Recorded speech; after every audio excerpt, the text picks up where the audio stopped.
amma san te bang phat pha e pi wa pathin ka thang pai na hi tunia he chi ko na nu nung channel ane bezo si na bon cham lim na kain pi masa na hi tuni hin za ta lam kai pu Joseph lungdim ama to ki mu to theon jin pathin ka thang pai ni Joseph pathin bu en lang e tunia hi thu pai mo ta ina jil ding hin ki pa mi tuni hin topic dei sa ta ka hin thangin si piam tian le Houbung di hi ka hin thangin ipidinga hi si kan than ham tian le pa noi le sit pom pi hi ba nai le Houbung hi atam tama ma jengin denomination mong hi Google hi check ga hi le 45,000 denomination na ta in na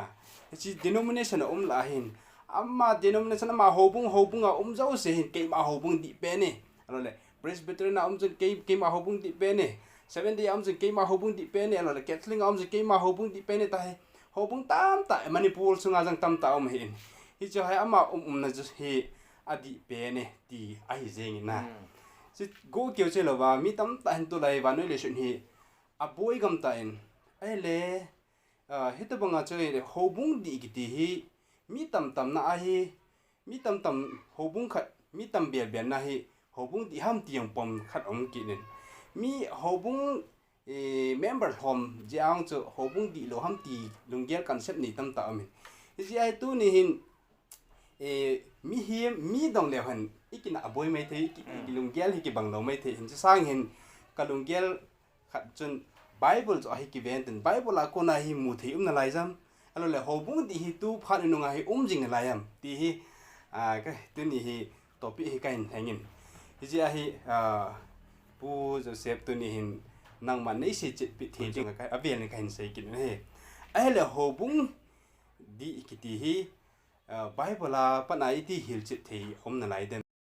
Houbung di hi na lai dem is there true church in the world today ti hi mang cha nin hil chin thel chung kano me ne ka ki pa the jing evangelist pun na ma san pathin ka thang ba thu poi mo ta sei khom the yum ji chule Danielin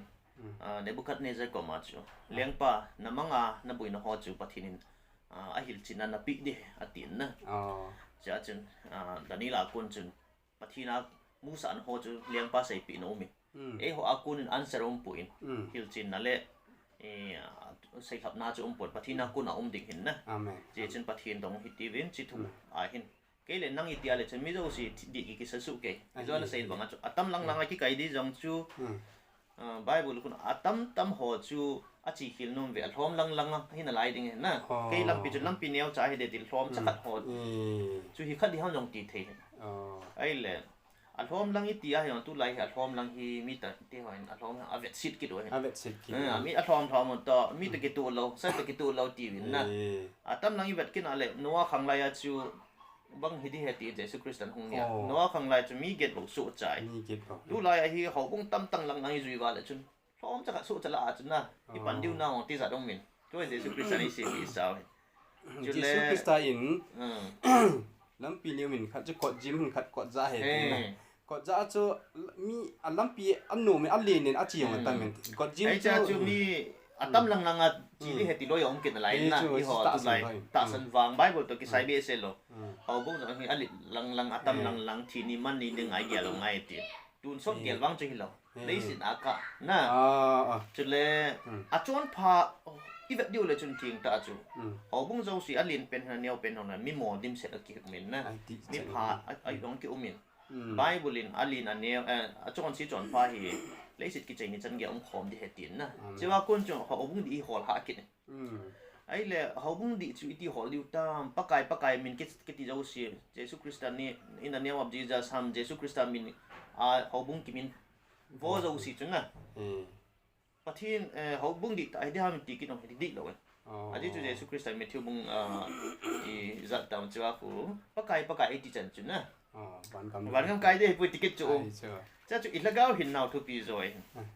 chi hin tu lai pathin thu hol num ta holding a hi hoi chi pen hi Houbung di ta ham ti wa chi na lang zo sin ke ho ka ti eti su ke ta na chi ai pathin thu hol num ta tam pi ho hin pathin thu ya ho lo de na i ta san na ke ngai sa jing de ปะทินทุยหาคนและกี่บุยแบบสีไว้กี่จีคิเลติวจีฮีอีจีคิโลเฮปุอินอีกิฮิลคิโลจอยถ้าเก้าลำปีปะทินมองอีโดโลมีเตโดข้าจีวะ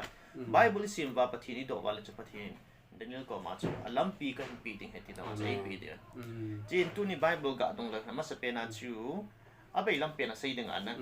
Revelation บุ้งส่งเลยนี่ฮิเวล Revelation บุ้งส่งเลยนี่ฮีอีพีจุงจังกิเซียฮะเลยนุ่มไม่มินกิพะ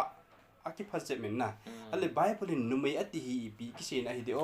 ที่เชียนี่ที่ฮีเป็นอะไรตัวนั่นเสียบงจุนไบเบิลดอดิ่งปะทินดอดิ่งเห็นมีดอดิ่งเล็กเสียบวยเถนะเจอร์มายบุ้งส่งทุนนั่นทุนจังทุนจุนก็เป็นแค่มันนั่นโดนบุ้งดิ่งที่พี่ฮำกิเซียกูที่หัวจูนั่นเสียปีเงี้ยเตียนตัวใหญ่ปะทินอิดอปะทินไบเบิลเถียงอามัดให้คงหินดอเห็นอะไรนุ่มไม่อัติไบเบิลละนี่เป็นอะไร Revelation ยุ่งลุดดิ่งเห็น Revelation ฮีที่ลิมพิหาทีมเก่าทุยหิลตั้มนี่เห็นทีมเก่าทูตั้มจีเห็นมีตั้มตาเห็นRevelation ทุกคนตัวฮีชิมฮีเป็นตีของโอเมนนะยิ่งส่วนนักชิมันนับบุยแบบที่เห็นแบบบุลันกิตติฮออะไรเลยดราก้อนกิตติฮออะไรเลยนุ่มไม่นอติโนกิตติฮอชิฮอฮี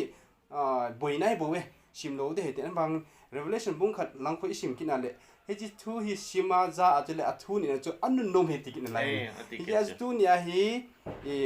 Revelation บุ้งสมในนี้อินชิมดิ่งหิน Revelation บุ้งสมในนี้หินอีปีกว่าอีปีดอยาอีปีพัดจมทำตายจำขัดเล่นหิวจิปีเดียมปุ๊บก็คิดว่าเนี่ยจริงไงเวดิลิสปูนี่แต่บางพัดมันตามีในคอมหันปะทินกระทั่งว่ากิดเนี่ยยังก็คิดว่าRevelation บุ้งสมในนี้นายนี่นุ่งทูเสียหินนะจ้างขนาดที่แบบสวยเลยนุ่มไม่ขัดจู่นิสาวันนี้นักเก็บวันว่าสัตจริงไงทีสัตที่จู่เล็งลุงจริงนะลัวจนพี่ฮะสิสมในนี้ไม่ทีหลังขณะไปลำตาเสียดึงจู่นุ่มไม่กิดที่เขาบุ้งตีน่าเห็นเกี่ยงตัวจนขาจู่นินนะ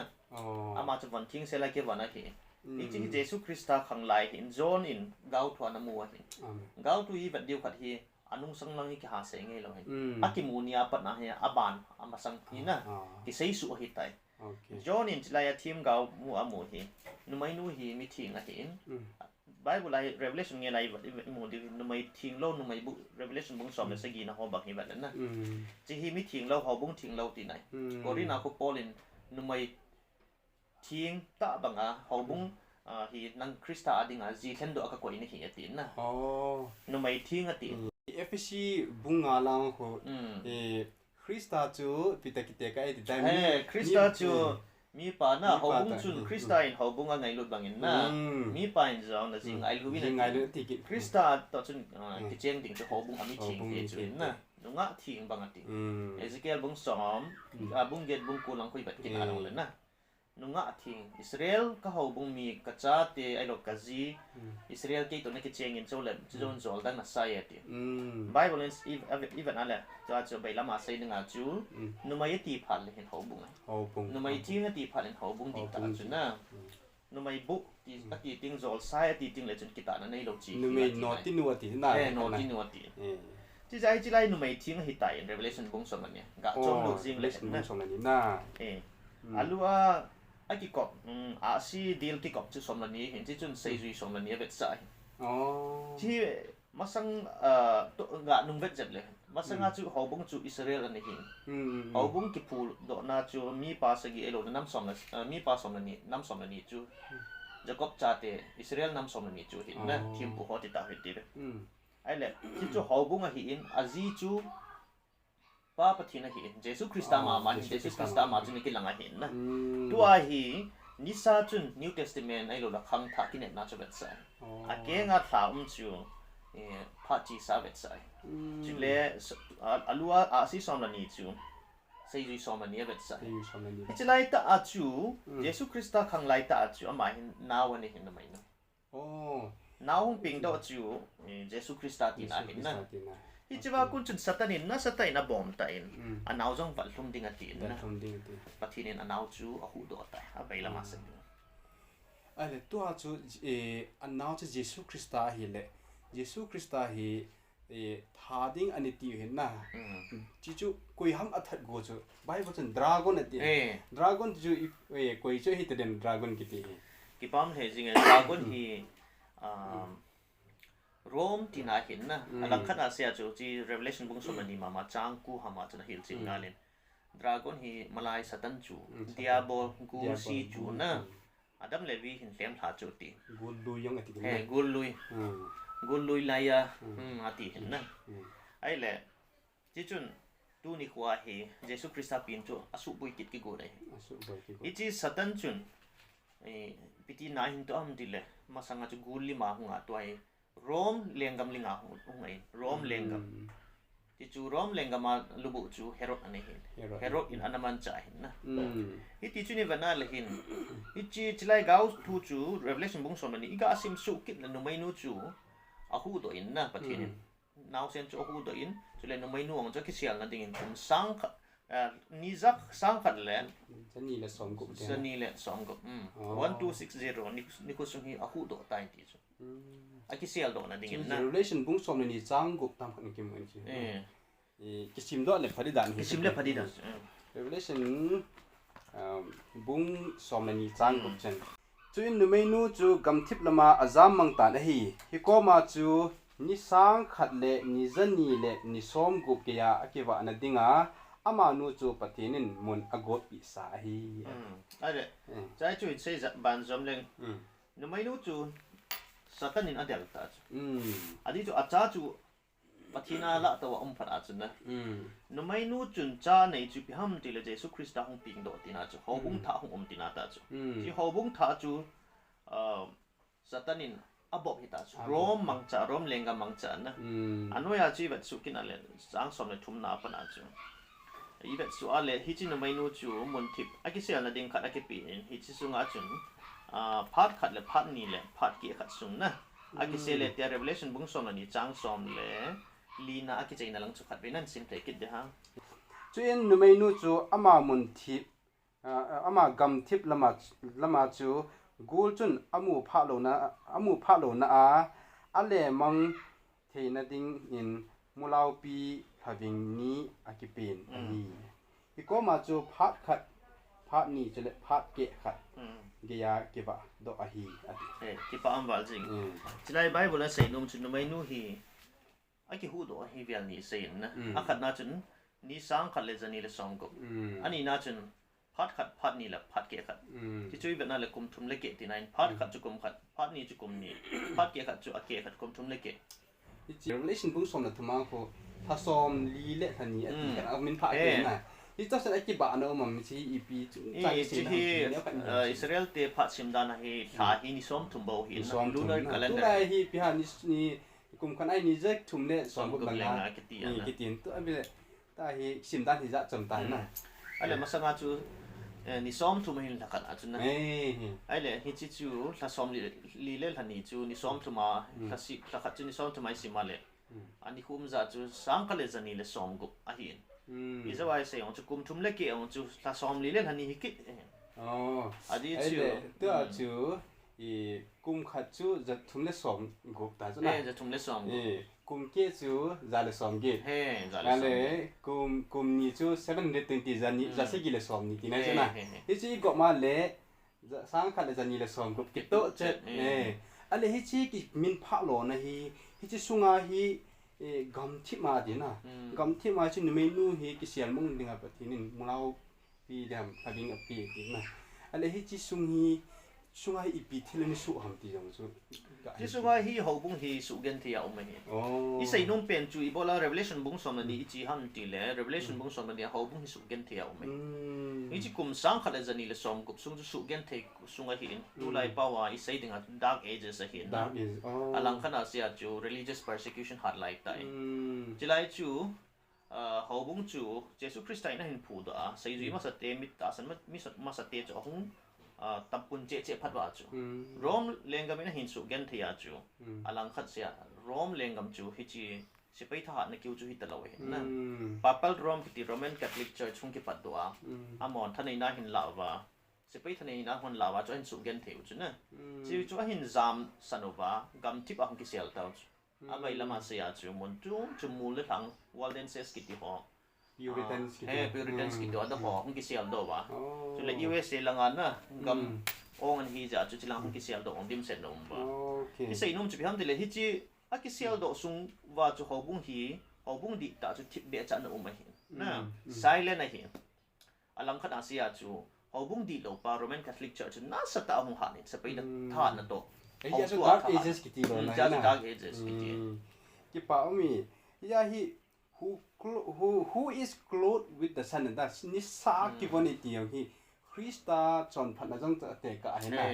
hi chi Krista chon phan na te ka chi pi ham hi chlai mi te chu Christian a hi win ale chi Christian te chin pi pi bol ha ala mo ta san chu tu lai Christian to hin ata san hi za chum thi khadi o ai pi a ki hi nom de ni ka se ti ti ai ki ba man si gan na ki ma ma a chi lai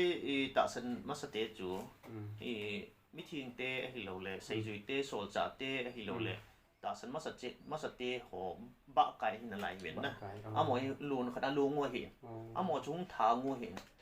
a mi te hin ata san nau chu za chum mi to ki bang lawa ala phat wa chu na mi to ki bang thei lo hi je wa chu thi na chan ge na tu sa na thet dan da lo chu ji ji a chu mo hin ta san na wa nga hi ki ho chan na sa thei lo chu ka ti chu compromise sa lo na ata san na chu jang kya na chi pi wa na din pi we tu lai khang ba nga hi ta san na chi dan chum ta san dan chum ma hi lo we tu lai khang ai le Houbung min jong chum chi ki sa ta wen na ki chon dan ta san dan ki bang khat cham pun ai wa mo chu ta san sa te chu lun khana na lung hin ki chit lun khana na lun chu dark ages la ya chu ki mu do ta lo chu ano ba nga chu ki lang zo to lo hin na ding ba nga dark ages ong ki chai ya chu 1260 kum ahong ki chai ya chu mo ai hung tha hin ki aji chu pham de la asu gen thia pe pa chu a thi phana chu na Roman Catholic Church thanai na chu 1798 an ki chai ni ji chu isei do ai le chen iti ang ki panham di le Bishop of Rome hi 538 AD hi na 538 AD hi Roman Emperor pa in Justinian in thanai na pi chu Pope title na pi chu Bishop do si la thanai pen amma thanai na chu Catholic Church zo si vanoi pom pi thanai na hita ama sei chu ma sa di pen chu nong pen ichi thanai na nu ya chu mai tha hin ne ya ho thu a mi chu nga bai ho ma na leng le la ho hen la mi la mi jong le ama sei lo chu adi yung khat cham ta lo chu ja chu thina tam pi na su a tu lai pa wa sei ding a chu 50 million zen hin na mi ana tha ding ai ta sa no ma hin chu theology na sei da na ji a chu tu ni ko a hi French government ti tate Napoleon Bonaparte chi special lam kai pa lam kai pa Barthia chon sola pop chon na mat sa 1798 ko ma chun na Roman Catholic Houbung hi su mang de na ti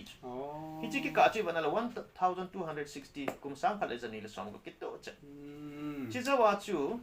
Houbung su gen thei chu a thi phana chu Houbung chu all hong ki tha set do ki ama chu all hong ki tha khat ve pi a pi sinai ko all hong ki tha set do a chila ya masanga agui anatan na muna chu na agui anatan na muna atan masang chan a Houbung thing thau ta hi na bang chu to hi chu a hin tha jok ki na Roman Catholic Church ong thia chu masanga agui lui chu a hin tha jok ki na lim angai ngai chu an pu do ti ki da hi chi Houbung chu cha pa na chu ki ji do ding hin na cha chu Houbung chu adi chu ki ta pa na ki ji do di ham de 1798 zawa Houbung di ta chu ki pung do amen ki chi le ji ki paum pe se pathin bo na cha pra tu nia hi la I ga se hon hi biha hi chala ya 1798 a chu pop chu hi chala 538 na pa na 1790 chanang chu pop hi ja nam ka chu ani ki he man di da na pop ki ti tai ta le hen na tu a chief minister pa hieng thiang la chief minister dang kleng di ti ta bong tai da ne chala pa na pop hi pop pa 6 e ta na cha hi song kula aman wa Barthia na gamana Napoleon in amana song kula ko hung thi athia hi Roman Catholic te ha na zo se hung dai ti dan da na cha pa hi hung dai ya ai pathin Houbung hi amo a cheng si neo khat mo chu ti chu gam Bible jo si gam thip ma ti kin dai na gam thip le chala ju pathin mi ti hang chu Bible long sim ngam ta lo ding ka ta san na yo ne thu di yang se ngam ta lo ding ka ta san ya chu ki chak ta phut ka na hin kho ni man Bible tam ta ni ki mo wan ding ka ta san ya hi all alai 1835 ti vela hi all alai ta hi Roman Catholic ki phu da jam do ki dan ko mi ta bang ma se pathin mi te jang hi hung hang san de ba da chu hung jan ne de wa na anh này hi chung cho này xây biệt thì bị nó lại em bị contribute lại chú có xây đông chú Houbung đi tại cái hết này point khát hiện tôi xây point khát này lại point khát này lại 1798 Roman Catholic Church hung thả su apan aju ama hung kidu do kit de hi chilai la chu Houbung ipp hung ki phan do kina head do thia hung ga do a elo la hung zam do am na ti hoi ve do ngai ti chui va na le chen Houbung tam pi ta hin na Houbung tam pi ta hi 1798 zawa hung ki thap pan do chu ho la chu zau te ding in khat a hin tep te na chu ani na chu iga nung sei kin ala revelation bung som la li nai va na le na Revelation bung som la ni nai va na le chang som la chang ni na ko cha ko pathin mi te chu ni nu nga amo cheng hlan do mo cheng tin na amo cheng ki ti hi te ka pi banga ipun sil khat ham bang chu ui chai na na pe tal tala jing ka la niao khat ti mu khna chu amo cheng hi amo cheng thil niao khat de bo ai bang ata ta pa a ku na hin na ki sim thu lo chu ta chu Houbung di ta pa chu amo cheng thom cha khat chu masanga sei jui te sol cha ti Houbung chu na at mo thin banga thing amo hal banga hal amo hat banga na hat amo ta san banga na ta san tu ni kwang na lai ni chi amo cheng Houbung mi te chu aki het na chu thil ni sein na a khat na chu thu pi ni diu het ani na chu Jesus Christ a het tu sa na nei tu het tu sa ni chỉ tên ni chỉ khom tình cái này chỗ này chỉ tên ni chỉ khom tên thì số cái cha tạ sản năng tu pi cái đó cho ni kít thể lấy chi đấy thu pi chu anh định đinh vào cái xây tại Revelation bung som là ni trang som là li bung som là li som là ni trang som là segi katina cho là bung som là li trang som là ni azong na cha chu thu pi hi ni te te ngai Bible ai hi thu pi tam pi cái sunan cái xây na cái hil chi ai hin thu pi zo si ki khai thana le thu pi zo si ki pat na chu a ki cheng na zong chu pi ham ti le Ten Commandment na sinai mula pathinin akut zum ta azi aman azi aman api ani diwa hiti tabang ate pi be lo khut dang ino ngaji akhial ding aman ozi nai lo tu di chan ya na hiti Ten Commandment chi pi Ten Commandment ham pi tabang dan ham ti le ka dan na zui diu ti chu pathin to ikika o chon chi chon phat na pathin to ikika o athin na ding hen pom kha hin na diu chu le ichang wa cheng hi lo ja chu pathin bo to cheng hi lo chu mi him te to cheng khom ki rin na mi him te to gol pha ki ngai lo yi chen khom thein na diu pathin dei bangai chen thein na ding wa chu i chi ki ngai lut na thein na ding a chu dan chu hi ki na i cha chu mi him te ong ki pi chu hi chi dan chu hi chi dan chu tu lai dan chu pi som chu ku ki zuin sabat ti lo na sabat pa wa he i zui ta pu be atam join ti ti be a thom chan wang zuin te ka pi 7 Adventist Church ai lo le Messianic Church ha mai lo le 7 Baptist tham na i chi ho azui bang chu phabe thong mai Christian sung a chu cái chi là hình cố azui hồ chu apom thei ki na khat azui lo pa jiu chun dan thu chai tai tiang tam ngày da no men na ka si le pathin dang ne na nei lo ding he tiang Christian ti adi chu na William angan kun lo de le Christian ti ading amen mama abana pathin min mo pat lo de tiang chu na ai ho ding mama chol nga ni thiang an ni ding de ti pa hi chum ga ko ti ta ba na hi nanu na pa thu nanu ding hi e ya ding mama le to na tha lo ding na good cha lo ding jon na bo lo ding jo na se lo ding ki theo lo se Christian ti ading ni ai la ali na pa hi ye ti le chol nga ni hi pom thi lo ji wa hi adang ho hi pom ji ai chu pathin chol nga ni ei piu hian na chol nga ni hi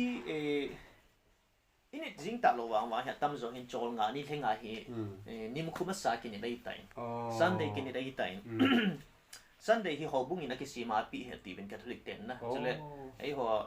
Protestant tampin zo Houbung ina ki tulung tu na pe na denga na Krista thodo ni khui ni do he ti a hin a hoi he jingin a hin kem chon dan tong ki tu in chi kem hin amaga pha pen hoi pen pathina ding na pi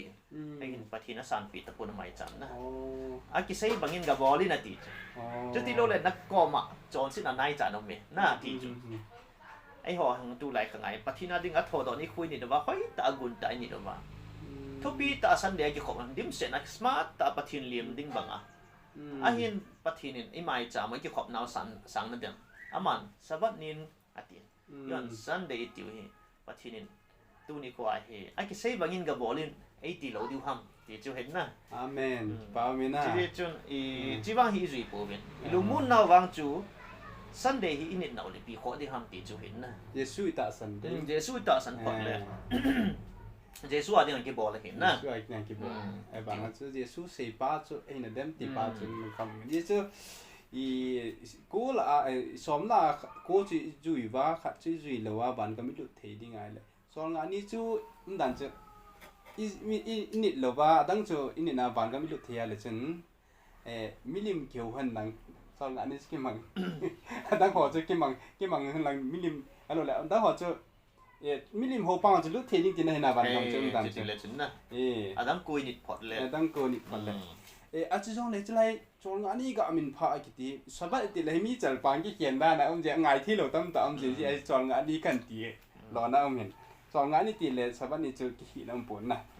ele chol nga ni ki ti pa ji a jong hi chol nga ni nit ding thu hi su ni ji ang Houbung thieng ma sa ho chun Christian food on jeng ken thian thu u ham tiang kan ya la ki lang na ni ji hi ti pa na hung ki pa na i ti le ta hi hin hung su ham ti ni ga hi chỉ hi khát về số hi pon na khang khang adi 325 về là 315 về là council no meet Houbung council na chỉ ba chú Sunday meeting này cái gì pa này chú le Leng Constantine leng Christian hung hi leng gam mi pi zo sin na Christian hin puilo da chu ichiba ko na chu Sunday ni ding le sabat ania nit kop ding ti ha hung pa ni all in Sunday he kinit to be che in aji chu mi zo sin a pom hi ji chen sabat ni na chu a pom che aji chu mi thiang pom che tan na ichi chu a chei nai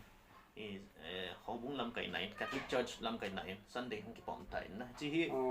khang tam pian su kum sang ni sunga thil su chu tu ni kwai chom chakana athu sim hi sei chai hai na thil hi thei lo a in bailam tai sei nom chu thil bai hi pun kum sang wal se chien hi tan chai tu ni kwai mi te hwan Sunday ni ku thi ngai ge lo hi nge ni ku khat chu hin nai a hin Bible la ki sei pa ni do vin ki ti pa chu hi pui chi hi chi a chui zo ai sei chu topic han chu tu pi ni ding ki ti la ho chun sabat no na nit kha te ngai just sabat ni Houbung chu hoi chi ham ti hol kit ngai tan na hol ngai tai ai chu azawa na hin sim da revelation bung som si lan tan bo smu som le li nang zo hin te amo cheng ti na si amo cheng ho chun pi polam pa thin tu pi ni le Jesu Christa thu het tu sa ti na ale pa thin tu pi ni chu tu ni se tan Jesu thu het tu sa ki ti chu pi ham ti ai ne khat ga hi ki bang wal jing e ka ki ba he jing e hi chi phat ki lem ta hi a ngai tha za zo sin zo ni gel diu ka ta sa ni het tu sa ki ti hi Bible ama ma na hil chin ki ni na izawai ba chu bung som le li chang som le chang ni a hi na chu ba chun tu pi ni thon le Jesu Christa het tu sa nei ho chu mi thieng te amo cheng chu hi ve ti tu pi ni ho chu 10 commandment pum pya zui kai tai achile het tu sa chu Revelation bung som le bung li na chang som le chang ni ai mu chu hi na khat na chu le commandment zui ho tu pi ni ho isai chai tai na ni na chu le het tu sa ho chu ko ham ti le Revelation bung som le ku chang som ma sei kin cha chu ki sei tam ti le het tu sa chu Jesu Christa gao thu sei do na hi na gao thu sei do na hi chule korin la nga khoi wat kin la korin thot khana ko bung som le bung live la khoi wat ale gao thu sei do na ka pi ni thil pi na cham kim thei ni Houbung pi thin na ding iti chan ding ham ti le chui bana le Jesu Christa dung chan i pha chat ka wa di chu amen Jesu Christa dung chan thaga wa chu ama chon phat banga ama thu hat banga ama ngai lut na nei banga ngai lut na nei theu pathin mi ai pu chan oti nai cha mi thieng hoi thieng che ding thieng che ding Christa toi ki mu tu niu hin mi thieng mo mo hi ti nai amen Revelation na bung som ni le ni a som ni le khana thieng chu thieng jing han na som ni le ni ka ti na thieng chu thieng jing han bu chu bu jing han ti ta bang amen chi ai tu ni ko ai Jesu Christa dung chan ni pha na ding wa chu hi chi gao thu chu ni ngai pathin ni na mi thieng te gao thu hi ane sei pi jing gao thu lo chun probab bung som ni le ku akon bung som ni le get ka sei hi bung som ni le get akon gao thu lo in mi him ti alam vai ve ti chi ban a chun alam vai na ban a chun da ka dan thu pi ni chun mi wang phai chai dan to hin gao hi ki hon jing cha chi zo ai sei dan thu pi ni ho le het tu sa ho chun het tu sa chu gao thu sei do na ดานทุปีนี่ละ How to say ที่ท่อนจริงๆ Bible ละเห็นดานทุปีโลจะละ How to say ตัวนะ prophet law and prophet ที่จริงๆนะจีอาจู Bible ละ Jeremiah บุ้งสอนนี่ละกบลังคุยแบบนั้นแหละก็ดานทุปีนั่นนี่ดีกว่าที่นั่นนี่ฮิววาเลยจะละ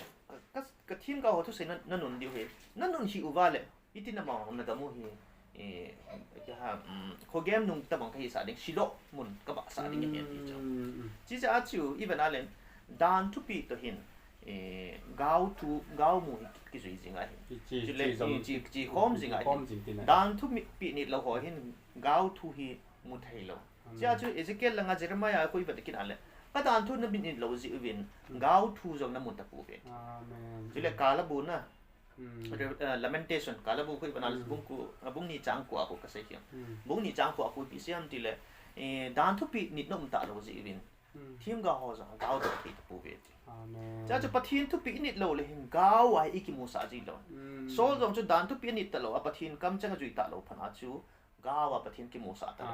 cha chu ga hem ga hol do ni a ga ju ni cha ma ne thi na pathin a de na tha a pet pe na thi ji ngai hin na a ji ni ko thi ji ngaiจีจะอาจุนนัดเจนน้ำมูลกับ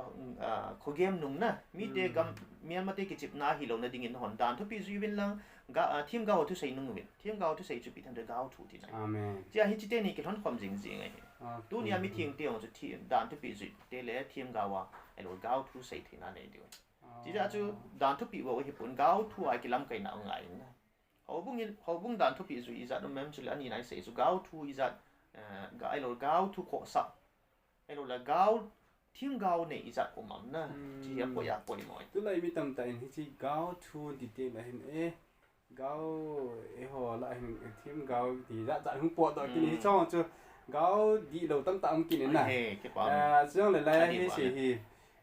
ปัจจัยน่าควรน่ะมูที่ไม่เห็นไงกินหัวคนน่ะจะที่ทุกชมเคยแต่ละบ้านน่ะ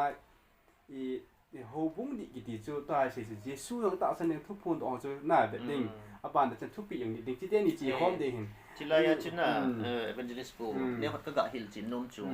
Dan tu pi zui ho cin dan tu pi bau zui ba gau tu nak sa lo le pacum lo. Gau tu zui ho cin gau bau gau ba tu lai mi tak pi gau win. Dan tu pi anit lo le pacum lo. Za Isaiah bungi jang som ni pun sih lo. Amo cun ipi dia dan tu le pi atim gau tu ai patep jun. Dia tu atim do ale tu piam. Hijite ni to kitu asai lo ko cun na. Amo khova lo le patin va pui. There is no light in them na. Adi le jing ya chu mi bong kar khat hin sabat chon ngani di payan mu hi ting le ya Yesus Kristus hin nol ji tri ta wo. Alo le Yesus Kristus hai ta ki pa me Yesus Kristus ka ta sani ti ho hin. Tin dan tu ho chon ngani thoi don kit ta lo. Isu hi thei de mo hi thei ding ka ding cha pun ta nan si ki chi ka san chi to ki hon chen. Yesus yang ta san ding chon ngani yang ni ding ni ga chi ding ama gao to sei do ho so. Huang ai ni chu dang gao de sei ti poi mo tam revelation Daniel revelation ho bong hina apoi mo da ni Israel te chun tin gao to sei tin gao hon ani sei ho chu ani sim lo ani ho lo chu a ping pa ta hu him pu mi sai hon chu ani pom the lo ta tu a yong min nung ta chu na hung ni Jesus Christ hung de ta Jesus Christ hung ding la nai ta ma ma hon si gao tho hi het chit lo ai khol chit wa la lo wa le chen Israel te da na nam nổ ra nung hồ cho amo tới cái bát chất thâu thâu thì cả gì đó nó mới ai lẽ cái gì bát thiên mi đi hồอะไรbát thiên Christian đi ta hồ cho đang cái hiện nó thì này đừng chung chung thế nghe ở trên nào mình Phật na chui xây mà sắm bằng chân cùng sáng khai là chân này là xóm cùng dâu à na 1798 AD dâu à thì hôm đấy tinก็ใส่กินอันนี้น่าจะทุกปีจุดดิ้งทุกปีนิดหัวอยู่นะทุ่มน่าจะก้าวทุนในหัวอยู่นะอันนี้น่าจะใส่นมจุดเลยเยซูคริสต์ไม่ที่บุ้งซ้อมนี่แหละบุ้งลีนะอากูใส่จังสมเลยลีหินต์วันนู้นอย่าง gospel ทุกใส่ผงดิ้งที่เราดิ้งละใจน้ำตรงเดียว gospel ทุกจุดวันนู้นอย่างจีดิ้งตีวันนู้นน้ำตินเปล่าตินจีตินเราสิก็มาตรงดิ้งเราละใจน้ำตรงดิ้งตีโอ้ยพูดถึงนั่นก็สิจุดวันนู้นจีตินน้ำตินอธินะจุดน้ำตินแหละตัวไรHoubungกิมขัดหินอามาเปล่าHoubungชิมเลยองค์เทกินที่ชอบฮีพิธีไงด้านนั้นเนี่ย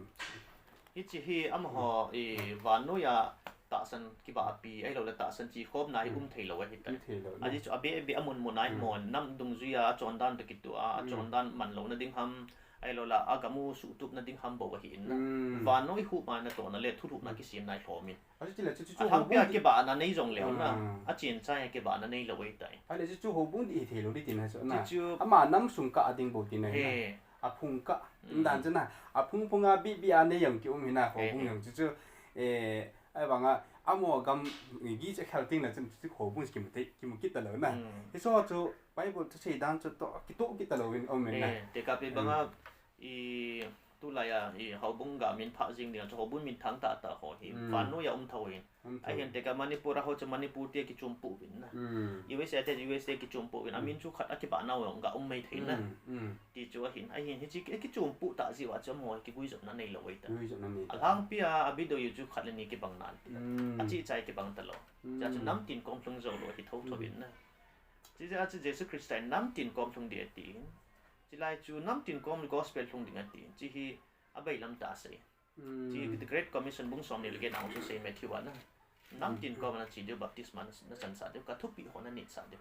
ก็ยังก็เสียหัวนั่นจุยสาเดียวเห็นทีบัพติสมาบอลเราเสียที่ปนนะบัพติสมาบอลสาเดียวจุดเล็บทุกปีจุยสาเดียวทุกปีจุยสาเราเลยบัพติสมาบอลเราจะจุ่มตลอดจะอีสักก็เสียนมจูจีฮีอีตาบังกอสเปลทำติดจู Revelation เขาบุ้งกิจใจนักพาติเดียวทำให้เราละก้าวทับปฏิทินนี่นุ่งดึงไอ้ปิวจอนเรียกขบวนนะนี่จีจอนหินอาศัยจูพิฮัมติเลมRevelation บุ้งสอนเลยบุ้งลีจังกบนะจากก็พิธีเสียมติเลน้ำตินไว้ปีกมันจีเดียวเป่าตินมิดตินนะกำตินก็มันตินนั่นจีเดียวอีพิฮัมอาศัยดิ้งจูอาศัยดิ้งทุบปีจูขัดเองปฏิทินกิ้งวันหลังอาลูปินาว่าจีอาจจะทุตันนันนี่โคตรลงใจปฏิทินกิ้งวันอาลูปินาว่าจีอาทุตันนันนี่โคตรลงใจอีจินุขวาจูอีพิกตะบังกอสเปทำติละอาทุตันนันนิฟูลุงตาเก็บปันดิ้งเฮติโลจูพุงทุงวาดิเฮงติโลจูอาเก็บปันตายติพุงโดหอจงนี่ดิวจูอาดิจูอีจิโซเลยจุนบุ้งสมเลยบุ้งลีมาจ้างสมเลยลีงากุบตาเวียเขาเห็นเดี๋ยวจ้าเขาเยซูคริสต์จะมีอะไรแต่อันนี้สวะเอ็มเลี้ยงลุงบังอาเก็บปันอัมฟะเอ็มเลี้ยงลุงวันนะก้อยตีขันเองกิจวัตรทุตันนะอาเซียมตาจูจางหัวจูเอากำตากุยกำตาอัดละจิลังเลี้ยงปีกาวจูอัดจิลตาจูนะที่จุน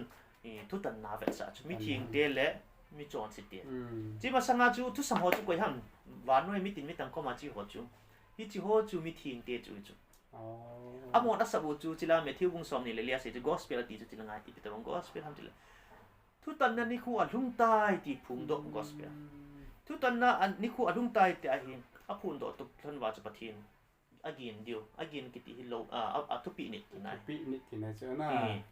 เดี๋ยวจะเราไม่คุยแบบนั้นปุ่มเปียกปะทินกินเลยทุปีนิดที่คุยจะเล่ทุฮิลปาติเดียวหันเอกลิเซียซิสบุงสมนีนะคุณนะอากิใจนะคุณจางสมนีเวียหัมสมไว้ทำเองเต็มแล้วจางเกียรติจ้ะจ้าก็พิธีเสียมติละปะทินกินวันละทุปีเด็ดเป็นที่ปะทินกินอากิติพัดพนันทุปีนิดเบ็ดสันจะเล่นนั่นตาสับปุ่มปีปะทินโลปีนาปีเป็นที่คุณร้องบุงสมนีนะคุณเลยอิตาซาโบอิจูนูนละใบกันลุงเล่นอดีตนะนูนละใบลุงเล่นลุงเล่นทิ้งแต่จะกิทัดฮิโลฮะหิงชาตีจูจะกิทัดตะลุจูไอ้มาทาเทขอบไม้น่ะลุงเล่นทิ้งหิงไงจูไอ้จูกิหิงลาบางอินหิววินอดีจูทิ้งเสียลินหิววินลุงเล่นทิ้งตะบางอินกิหิงลาอินุวินอิตาสาวร้องบุงสมนี่นะคนเสียมั้งนั่นตาสาวนั่นละก็บอนแกปะทีน่าเห็นนะดังจูนายจังเลยที่จูกาเสียเลยอีหินกูฮีอีหัวฮิตลอดทิ้งเสียละมันดิ้งตีนายจะจูทุปีนี่นะหินกูทิ้งเสียละมันไงแต่นะจิตเตนี่ฮีทุปีเจ้าสิจุยาละก้าวหินกูมันไงตีนายทุปีตัวละก้าวจีความเท่าไอ้จะหัวจูมิทิ้งเตตีนายมิทิ้งเตนสับดิวจูทุตันนะอาลุงตายอากิปันตายที่สันฮิจิฮอจูเขาบุ้งดีตาหุ่นดีเลยอาทิตย์ฮิจิกิใจเลยจุนกอสเปลเจ้าสิกิพุงใจยังอากิใจนักลุงตายที่จุดหุ่นดีอาเมนอันนี้ฮิฟันติลทุ่มทุบปุ่นที่เราเห็นนะที่จะเห็นจังกบจะก็อาศิมตัวนู้นมองนี่นะ Revelation บุ้งสมเลยจังกบจริงๆจะเป็นบานไลโซล่าบานติลขัดเลี้ยงเล็กๆก็มุ่ย ama chun lei si chunga cheng chitin nam tin le phung tin chele pau tang le mi te ho henga sei phong ding le sei phong ding le dinga ton sot ki pa na thu pha ane a hin ton sot ki pa na thu pha ti hi gospel hi jing lam na hi chi mi tam tan gospel ti hi pi Matthew Mark Luke John ti a ko mo ngen si jing na Yesu thu nei lu na het sa ding a chung a hi nai chong be thu nai lai si ama chun on sa ta na samin pathin gi ngun alo pi ji chu wa chayin chele athu tan na bai hom phat ang thung ta hi lo ba na le tui khang lin tui na zo si sim hi chang si ma chu ho bun chi ba yun tui na zo si sim pa i ge do thi na chu pi ha tai ga se di chon an ni ei chu chon nga ni chu pi ha sa pa chen in remembrance of the creation chi hi chon nga ni to chon an hi pi hi di chu so den ho na ni ki phut to chu pi ha ki chen to chon nga ni so na ya chu chi hi chon an ni num lo nang le chim thil sim pa ong ki recognition ki pi the lo di chu he to na the lo di chu na hi ya chu hi chi ho jong hi su kha na su tho na hi su hi se dak hi su nga hi jo wa mu thim khang ti su nga chu pa thin thu jong hi sa ta kum za khat ban hi pa thin tu ai ki ho ku ki ti ho la na ga ki su thip da sun mang ki go yin ta bang ni tang khat mang yin ta kum sang khat da jani le som gup sung chu itim na thim yeng ni ti na hi chu hi cho hi he do thi na tinga si hin ki pol hi pa thin an pi hi pan ti thum tu pu a khat na jang za hin ya chu pa thin ki ngon alo pi ji wa chana thu tan nang hu ni ti hi ai le oi pu khat ka do ki nom khat chu hi chi hol hi chi thu tan ang thung ni ta ni phong do ho chu hi chi ho bung chu tu ni a hetthei na lai lu hi ge ka ki pai nan do chu amo hi Houbung dihtah hi ki het na ho zo si na hi cho an nei su ke di amo chu hetthei ma hi chi se ai tu ni ko hi ba na hi le hen ba no ya hi 1798 zawa ga bet kit le hen Houbung tam pita ki phot le aba na chi ba na le thu pi su ding ki Houbung zo sin thu pi su na chu le sabat jong init su ke win Sunday sabat nit loi a lo le Saturday sabat nit loi na sabat chong ani Bible la sabat Bible sabat elo Bible chong ani nit ki ti chu in vet kin ala tun bang a form tai chi ja chi ba chu ba na la Houbung tam pita ho chu ka tha in hum ki tan na ka tha jong hi tai a chong ani jo si ni jong si su ta san lo ni pol kit na dan chu ai le chi ba chu athum na chu gao tu sei thi nai ba na le Seventh-day Adventist da hin gao tu na sa ta ni ki sei Ellen G White ama hi pathina kuna gao chan na le ka bu som se gi wal ji hin na abon ke ki kalom lo chu le abon ke Bible kal na pu na ma hin Houbung da ho banga commentary tam pita si chi hin tu ni chang gi ai ki hil na hi ta sa thua dam thina thua tha gao thua no pa ki ka ham cha te pui hui da nam gam ti na hi pathin thu ta ki tu a hi ai hi lovin hi chi hi banal hin Bible to ki kal lo dan hi aman jong sein kai thil sut hi Bible hi pon na commentary mai hati mi dang hon bang Seventh-day Adventist Bible thingin khat anei ve ti bang chi di lo na chi cha chu i banal hin gao thu in ai pui hui na lai ben tu ni chan hin na tau ji jong ai lo hon na that ding dan ho na ti le o pu na sei dan hi cho ta bang thu sei phung le ho aum jing lai tu khanga mu thi lai Seventh-day Adventist ser so ni khang am ho ga izo ai sei ta man chu gao thu gao do jong chu thu pi to ki tu ngai hin na adang ho zo si a gao do bang bin thu pi to ki tu ta pon chi ja chu thu pi to ki tu a gao do ki ti chu Seventh-day Adventist church ba hong hi tai a chai na chu tu ni kwa 300 message na sei wan ti thum thu po ho chu Revelation book som la li chang ko ma ki si ho chen na chang ko ma pa na som na ni chan ko hi to chu we akhat na pa sei na lai akhat na pa we sei na lai ichi hin something Houbung chu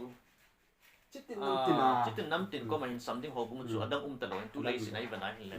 Seventh-day Adventist Houbung mon ti na ki the thang hi tai i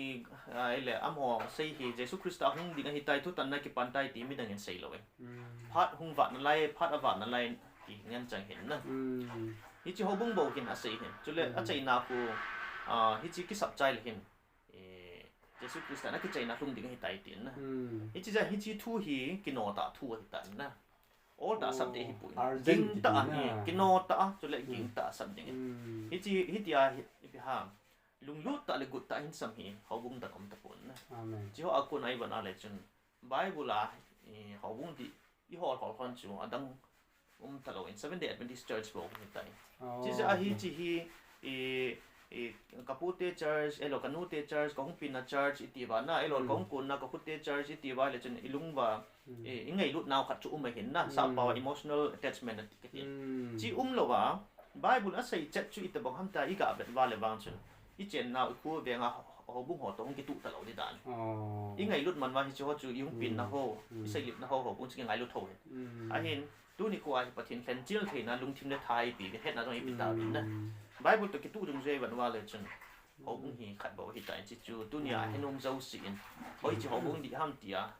ลุงบุยนุ่มหัวจนนะจีเฮ็ดไม่ล้ำแต่เฮ็ดตัวจริงที่กันใส่นมเลยป้ามีอีอับก็เฮ็ดที่เขาจะอัดตั้งหัวหีตัวนี้อินสิหัวหีน้องหัวบุ้งช่วยอดีตปนแต่แบบนิ่มน่าแบบสิ่งไหนก็เสียปนนะSeventh-day Adventistฮีปัทหินไบเบิลทุกดุนเสียทุกสิ่งวันกำลุดเทนะทุกดิหิลเทนะ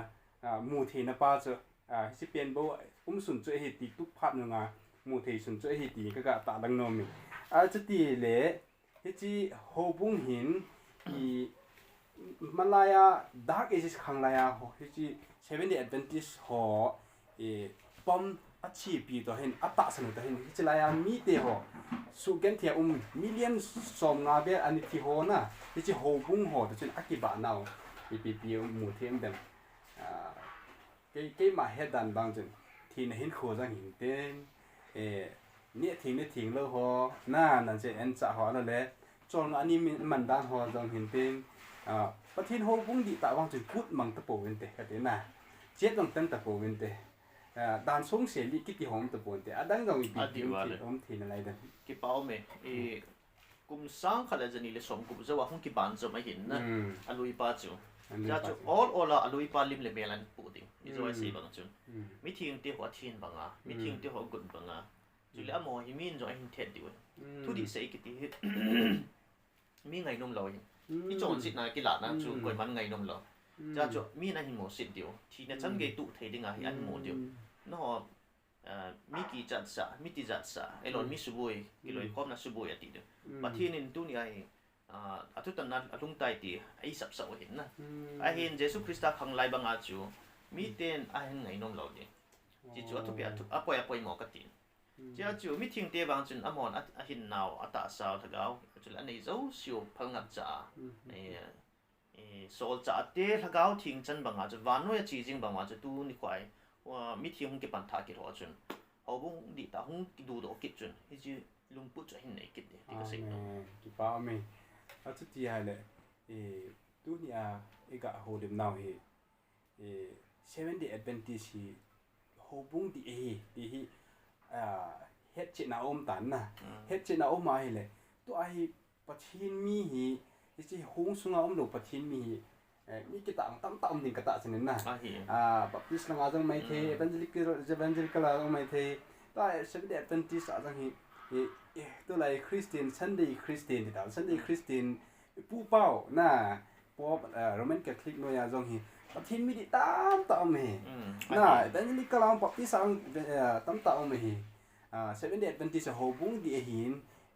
有些听定转发定进来的不，么的帮就你当那来去做的你，底下么红论定 party 叫红天来的，底下是呐，Bible 的 PTA 是人，个件底下个红松路个件会当那来下点呐，这底下是不听咪底下Seventh-day Adventist叫啲路上当面，去做就 Bible 真。xây dựng tiếp phát lại sẽ kịp về cái này cùng tiếng này cho hi bị xây dựng luôn dân chỗ này khác bộ chứ nè nó họ là lầu